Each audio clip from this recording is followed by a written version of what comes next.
Hey there, great people. Thanks so much for dialing in. Touching base to let you know that as with all of our content, this is general in nature. It does not take into account your specific or personal circumstances nor your individual risk profile, and as such should not be acted on accordingly. If you get value from this and you want to explore some things further, I strongly recommend that you get personal advice from a qualified professional. Hello everyone, super excited to let you know we have a great buyer's advocate today in Scott Aggett from Green Shoots Property. In this episode, Scott really unpacks how to optimize the buying process, beat the real estate agent at their own game, and how to use data well to make decisions. Let's jump in. I hope you really enjoy. Good day everyone, welcome to the Stash. Very special guest here today. But first, just a reminder, these sessions are designed to give everyday people a seat at the tables with industry professionals I get access to daily. And today we've got a very special guest, Scott Aggett, founder and MD of Green Shoots Property. Welcome aboard, Scott. Thanks, John. Glad to be here, mate.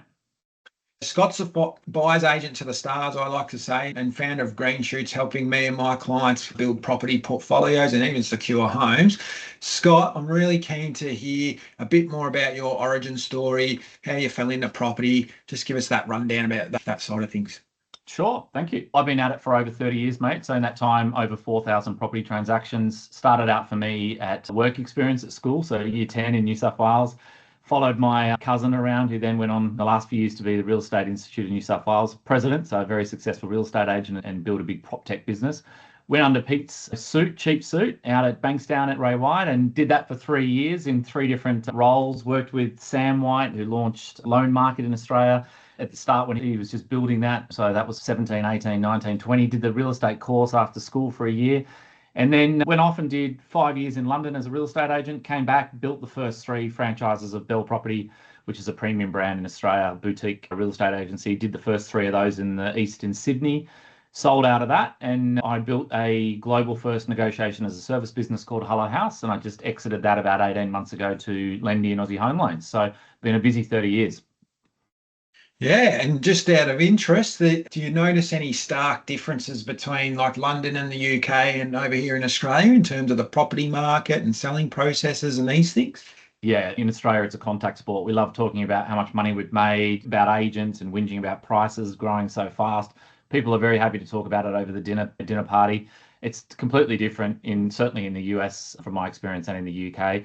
The big thing in the UK is the way that they sell property. That's the biggest downfall there, is this chain system that they have. So in Australia, it's really clean in terms of these unconditional sales, auction being a clear line in the sand as to a result with settlement locked in. This chain system in the UK they have, you've got to sort of link up deals. If someone falls over, it crashes the whole thing. So very drawn out sales process, old school and full of problems.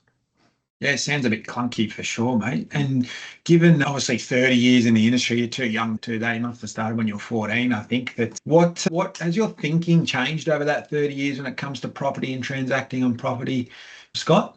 A lot, yeah. And certainly from an investment viewpoint, it's changed a huge amount. I think with that many years in that hot seat, you can pick apart the problems within the industry, the players that cause those problems. And that's become really more of my day-to-day, like trying to work through the transactional side of the industry, which I'm really unhappy with, the lack of sort of performance driven, the lack of accountability. So those are really important things that I've wanted to address with what I've gone on and done with my own businesses.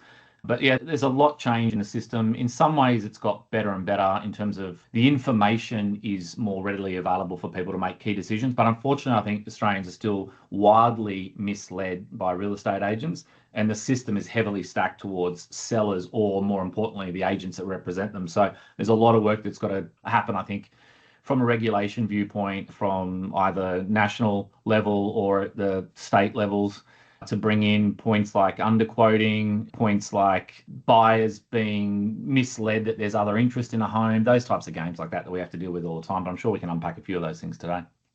Yeah, brilliant. There's some terms we definitely want to unpack there. And any less property transaction lessons you've learnt the hard way over that many years of service?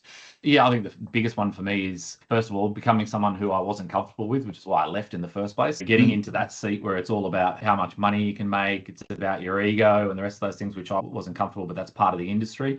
And the biggest thing for me in terms of a mistake, or my biggest sort of failure from that, is not letting the power of compounding work really hard for me and holding on to those assets that I worked so hard to buy in my early 20s.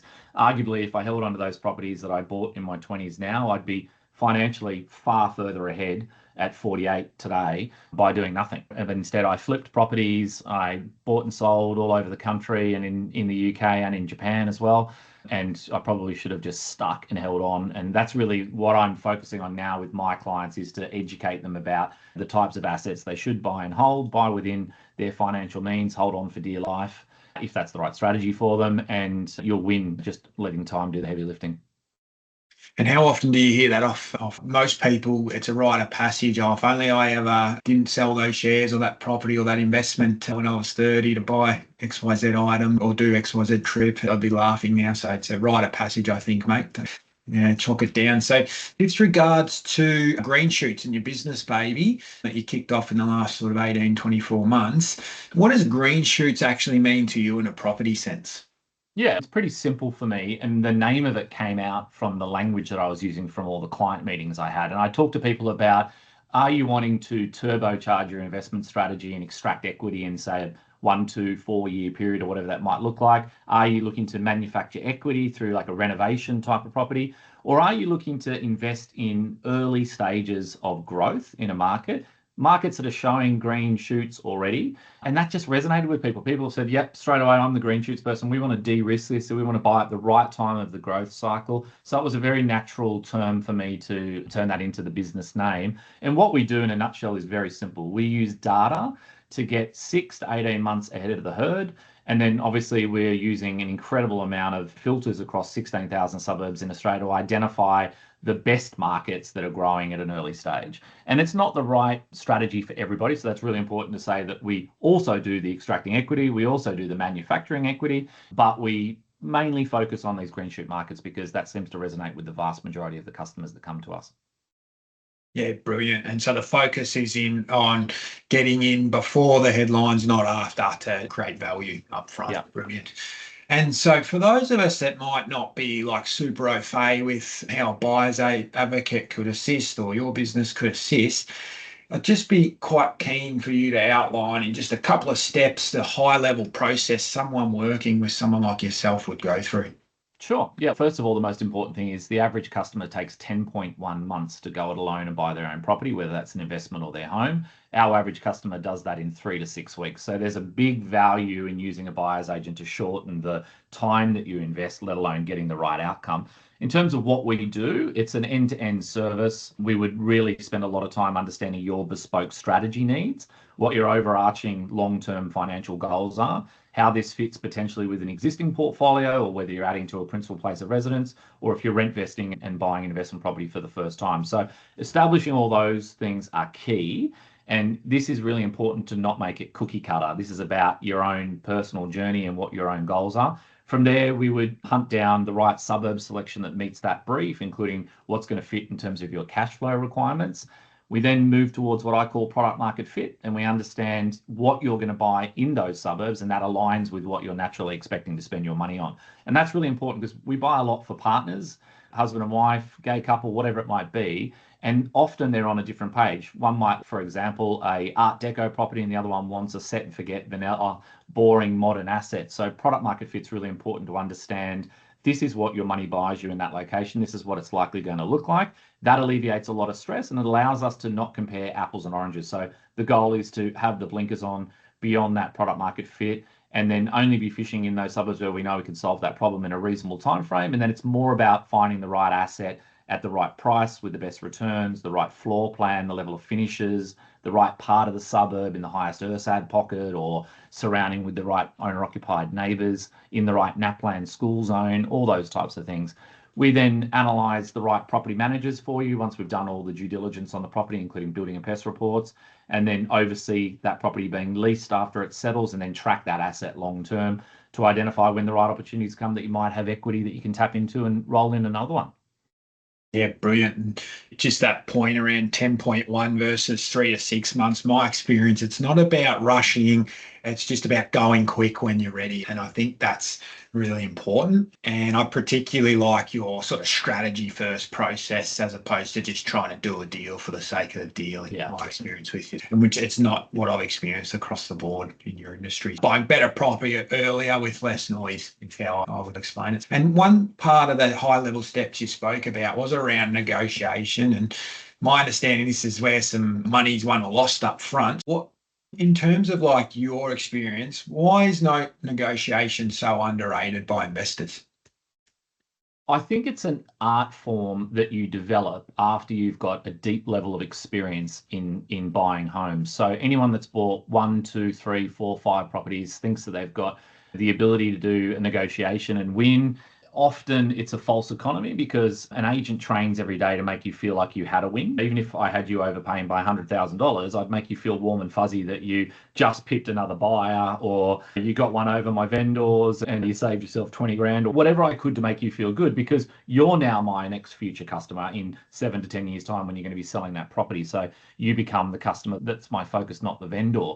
So it is very misleading for people that they have this false sense of security when they go into a negotiation. They also have sometimes either a very low level of trust with the agent, which is not healthy, or a very high level of trust with the agent if they've done a good job selling you and building rapport, both of which can cause enormous problems. So understanding that when you have a high level of experience in that seat, you can't get the wool pulled over your eyes, adds a tremendous value when you go head to head in a negotiation. So it's time in the seat that allows us to be really confident when we're fighting to save our clients money.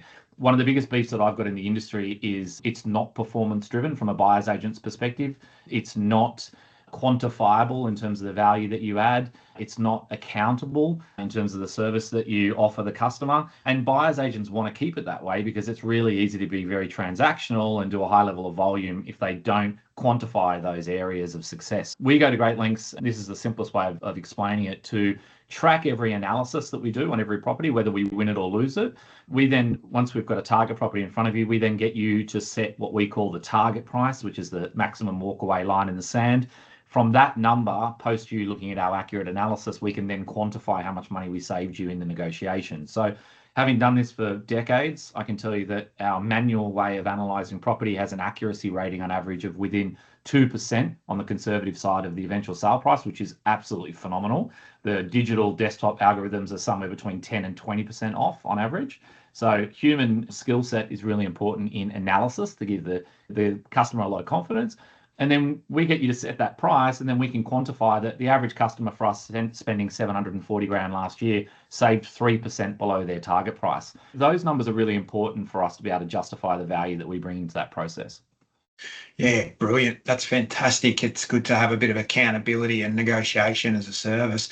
When it comes to where negotiation can create value, obviously price is the main one, but obviously terms and settlement flexibility and access to off-market things or things that might not be on realestate.com just yet. Are they the key areas? Price, terms, flexibility around settlement, and maybe deals that might not be out there just yet. Are they the key areas you would find negotiation having an impact on? Yeah, I think clarity up front, you referenced as well my point around strategy. That really is important when you get into the negotiation stage as well, because you've got a high level of conviction to act, which gives you a lot of confidence to move at certain numbers. So analysis is key. It goes hand in glove for negotiation. So if you can't analyze property and do really thorough due diligence, that's going to impact the negotiation. And then really determining motivation. Motivation is a really big thing. You talked about inclusions, exclusions, settlement times, deposit sizes, all those types of things are absolute bread and butter in terms of establishing what you've got to do to get a deal across the line. But one of the first things I do is really get to the bottom of the motivation of the seller. And more importantly, and when I think it's overlooked a lot by people that don't understand how to negotiate and haven't been a real estate agent themselves, is understanding the motivation of the agent, the sales agent, because that allows me to circumnavigate some of these issues and get to the finish line faster. And by that, I mean, if I asked you to work with me to get a deal across the line, some agents are going to push back on that because they're definitely fighting for their seller's position and they don't want to show their cards. Other agents will go, oh yeah, I'm pushing to get this done as quickly as possible. I just want to get rid of this seller. They're a pain in the ass or whatever. That's the type of language I get as a third party that you'll never get as a private buyer. So having that leverage point is really important, and understanding if the agent is going to be transactional, volume driven, and engaged to sell it quickly, you can really lean into that. And that's where I can tighten the screw like that as well. But there's a million different negotiation tactics that we train on, we have as tools at our disposal, and then we've got to look at what tool is used in the right circumstances based on the questions that we ask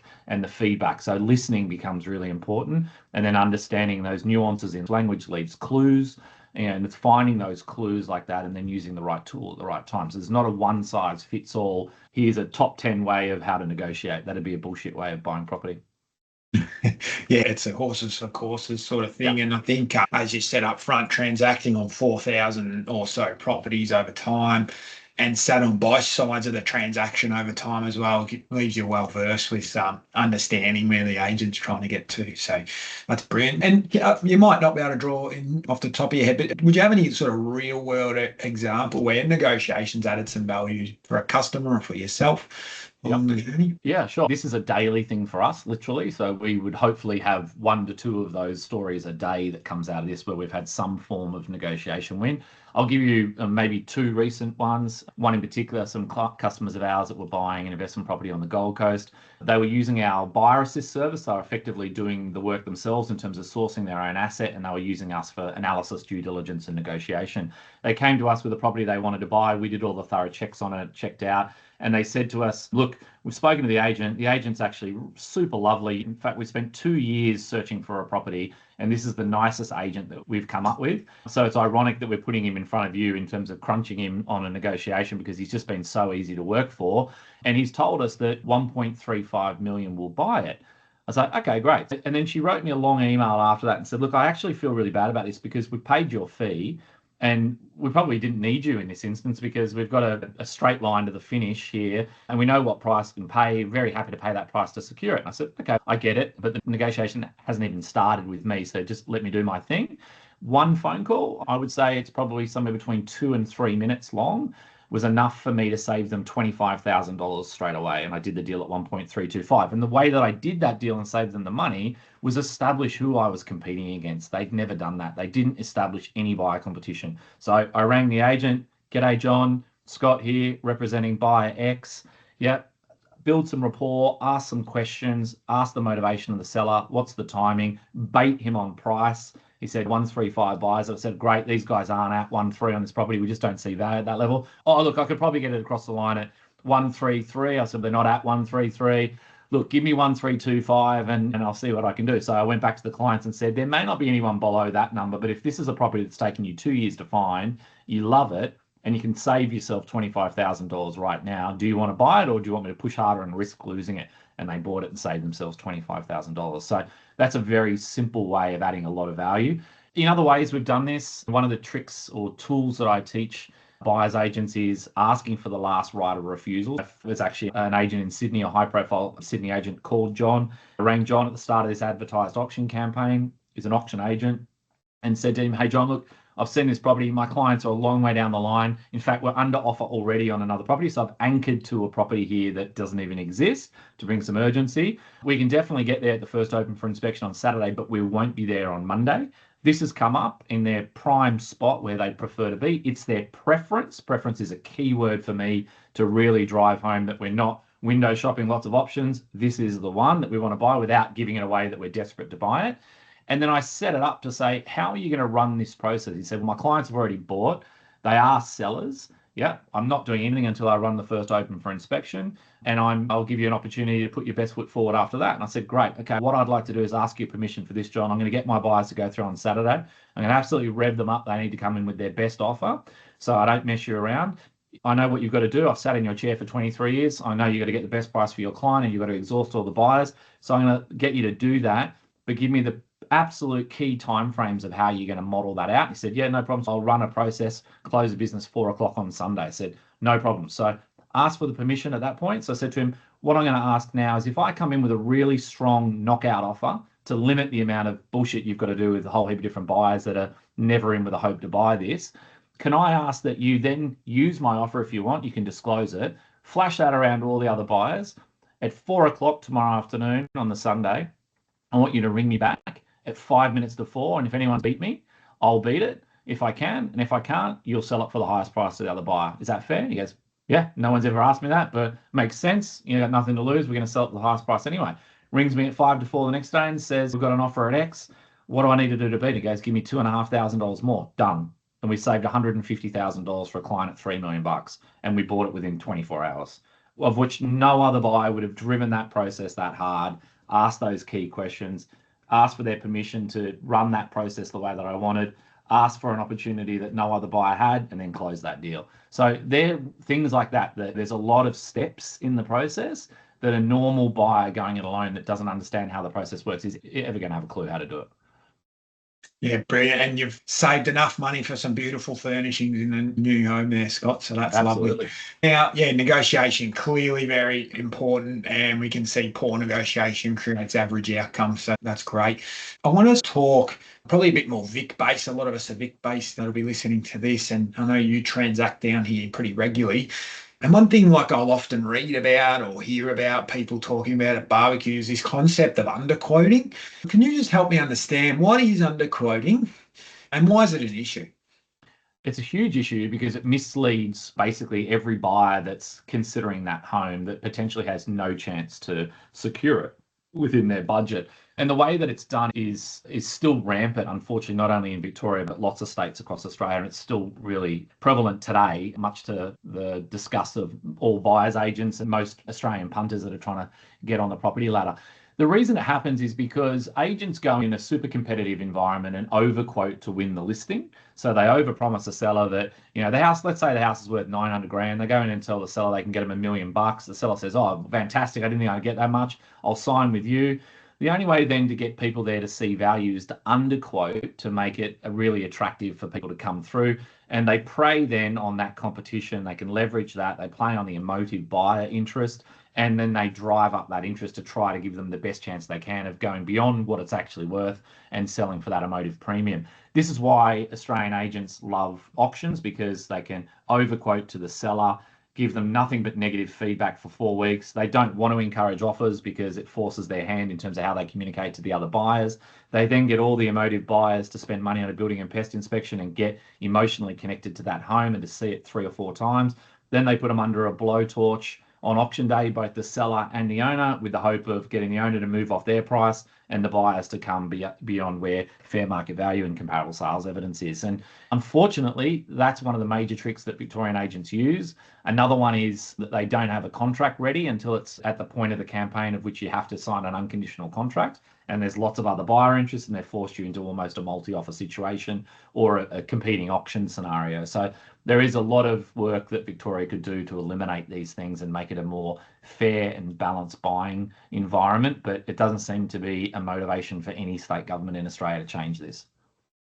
Yeah, I've got you. And not to make this a legal discussion, but it's just some sleuth work that I did do. There was some reform, I'm using air quotes here, recently around this, but we're still seeing it's quite prevalent, aren't we, Scott? Yeah, they're talking about having to disclose your reserve price earlier in the process. Feels like to me that you're almost penalising the vendor, but you're still not doing anything to eliminate the bad behaviour up front, which is overquoting to win the listing and underquoting on the stock. And unfortunately, the way to complain about this in across all the states, but certainly in fair trading or consumer affairs in Victoria, it's terrible. You're supposed to do an anonymous complaint, but then the first thing they do, of course, is get you to fill out like a 5-page form of which you've got to nominate everything that happened, and then they're going to call the real estate agent and say, did you tell Scott Aggett 820,000 when the comparable sales were 940? Yes, I did, or no, I didn't, or whatever. So there's nothing anonymous about it. Like, from a buyer's agent perspective that runs a business, why would I ever complain about John, the bad agent, in the core area that want to buy in? Because John and the rest of his team and probably everyone else on the high street is going to know that I've made a complaint against them at Consumer Affairs, and they're never going to deal with my business ever again. So no buyer is motivated to complain because it's going to cut their nose off to spite their face, and certainly no buyer's agents are going to do it either because it's just a business killer. So it's just set up wrong in terms of risk versus reward there and how they mitigate that risk. I'm with you. And I know you've been quite vocal about that on LinkedIn and the like as well, with some great posts. What's sort of an experienced negotiator? What's a telltale sign, or how would they identify the signs early of underquoting, and what's the best strategy to deal with it in your eyes? The best strategy is to get laser focused in terms of where you're buying. When you do that, you can alleviate a lot of these concerns or risks. And by that, I mean that you dial in on the type of property that you want to buy in a very small location. So ideally 1 to 2 core suburbs of interest. When you do that, I encourage people to search for 4 to 8 weeks. And in that period, try and see as many properties as they can. And the number that I use is 50 physical inspections. And that was typical of me, that I would look at 50 properties in the flesh before I transacted and bought something for myself. So when you do that, you very quickly, if you're tracking all those results, work out which agents are underquoting, what the real price is, and what the buyer depth is at a certain price on different types of assets. So if you turn up to auctions, you can see how many people are competing. You can see where the interest dies out and where maybe one person overpaid. So when agents will reference, oh, 12 Smith Street just sold for $1,020,000, you'll go, yeah, okay, great, but the market was at 950, and some donut who didn't know how to analyze property, or was just frustrated because they've been looking for 2 years, paid $70,000 too much. So that's not market value, that's an out of line sale, right? So you can pretty quickly determine where the fair market sits for these things, and then you alleviate that risk of underquoting.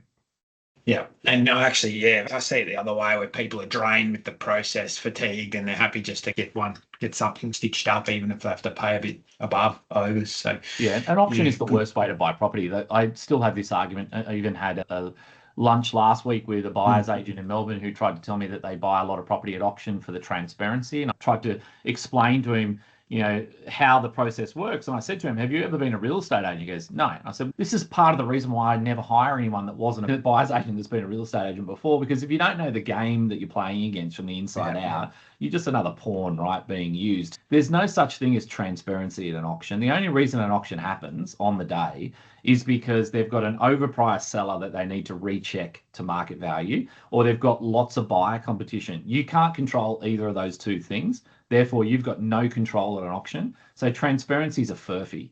Yeah. So the way to buy property successfully is to nail those in the first week that it comes on the market, reduce your buyer competition, move with speed through the buying process, and eliminate those risks. Move with speed, don't rush. I love it. Yeah. Back to this concept around data. I feel like property particularly is a really noisy place, and there's all this sort of data talk and so forth getting thrown around. What data would you say investors focus on too much? And what data would you say actually moves the needle when making decisions?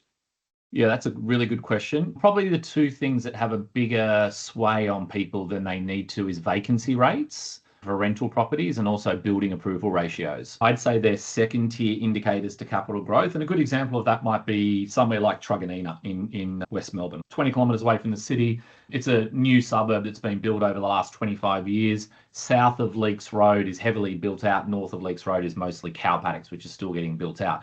People will look at the northern side of Leakes Road and say, inexperienced buyers would say to me, there's supply risk there, higher rental vacancy rates. Those two things are a concern, which is a genuine fair call, right, if you look at that. But they'll put a lot of weight on that in terms of their decision making. Most people would walk away from those transactions because they perceive that as too high a risk. But if you look at the decade that went before that, that risk of supply in a market that was being built out, a suburb that was being built out, and that higher vacancy rate, which is long-term being between 3 and 6% in Truganina for rental, that would be a bigger concern over the last decade. Yet, if you look at the actual performance, Truganina doubled the Australian average of capital growth, did over 125% growth in that same 10-year period, where the average Australian home did 60%. So that is very much a big ticket box, those two, that have less of an effect on performance if you align everything else up. So that's probably one behind the scenes. And then what was the other question? What sort of data points actually do you find move the needle? So they're actually important, do you think? Yep. The biggest set for us in terms of when we're filtering is to focus on supply and demand metrics. So we want to see long-term pressure on stock tightening and an increase of demand chasing those fewer and fewer assets. So there's pressure building on capital growth. We want to look for markets that are incredibly affordable. So where I live in Miami these days on the Gold Coast, the typical years it takes to pay off the average loan for the average earner is 90 years. But in, say, Williams Landing, it's 29.9 years. So capital city market with incredibly good affordability. That's more so important when you look at the socioeconomics. So that comes into it in terms of an URSAD. So if you're looking to buy more blue chip, more mature stocks, if that aligns with your strategy, and you're looking to spend in that kind of 700 to 900 range, it might take you to somewhere like Williams Landing. And the thing that's important based on those years to own at 29 is that it's got a 10 out of 10 URSAD. So from a socioeconomics perspective, the people that live there have got deeper pockets, they've got the ability to see rents rise, they've got the ability to see capital values increase and to still be able to transact in that marketplace. It's mainly white collar workers. Yep. Affordability, socioeconomics. We're also looking at the importance of buying in predominantly owner-occupied markets. So we're reducing the liquidity that comes from higher investors in a marketplace that might bring more noise, higher turnover of people like tenants and things, less care and attention on gardens and maintenance and those niceties like that when you're living in a particular suburb, when there's a more, not volatile, but more transient market like that. So we look for heavy owner occupiers. They also buy in any market conditions. They pay a premium to live in the right NAPLAN school rating or closer to transport links or connection to community. We want to see long-term pressures of these things building as well. So not just short-term. We want to see a history of those supply and demand issues playing out. So I think that's probably a pretty good understanding of the core fundamentals of what we're looking at. But when we're broadly looking at 16,000 suburbs across Australia, we've got over 150 different filters that we can split that data. We can then weight it to your specific risk profile, your financial goals. So it can be very much bespoke to your specific needs. Yeah, brilliant. Great depth there. And just that jargon term URSAD, is that an acronym for something or? Yeah, it's the advantage or disadvantage metric that the average person has there in that local suburb. It's an ABS metric that's done by the government. It's a score from 1 to 10, and 7 to 10 is opportune. So it's less important if you're buying in regional locations at a lower price point, so say sub 600,000. But if you're buying in those more mature markets, then it's our preference to aim at those better socioeconomic numbers or proof there that we've got the right people there that can afford that increase in prices on the ground. So horses for courses, you said that up front. Like, it depends on what we're buying, what the strategy is, what the budget is, how fast people want these assets to grow. Because what you end up with is, if you're looking for a more turbocharged portfolio and you want to build that growth quickly, usually they're in more regional locations at a lower price point, lower URSAD. They typically shoot harder, so they're a shooting star, and they'll get better growth in those more mature markets that I just referenced there, like a Williams Landing, but they'll also hit an affordability ceiling at an earlier point. So, that tends to be then a shorter hold time for those assets. I'm being very general in nature here. That would often be a shorter hold time, whereas most of the clients that are putting their hand up when I ask them which of those 3 strategies you want at the start that we talked about are looking for longer term holds. They want to buy more set and forget blue chip stock. Yeah. And so the thing I've learned watching a professional go to work with data is data should create conviction, not hesitation.